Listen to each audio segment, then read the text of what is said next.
станува збор за судски совет и за тело во кое што неговите представници едноставно вака најпросто кажувам не си ја вршат работата.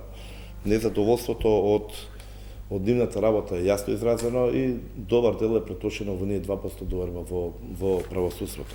Така да би биле крајно неодговорни и како мнозинство и како влада доколку не се преземе ништо. Доколку останеме во ситуација како до сега.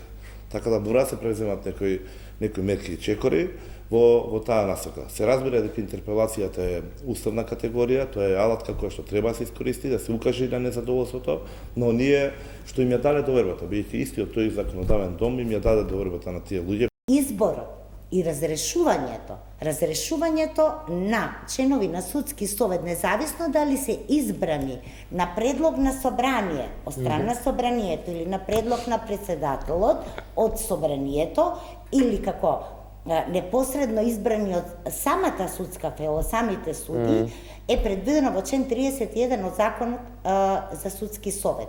И тој е лекс специјалис.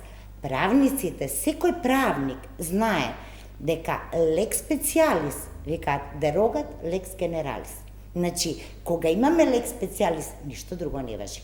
Оттаму, и неуставна и незаконита е ова интерпелација.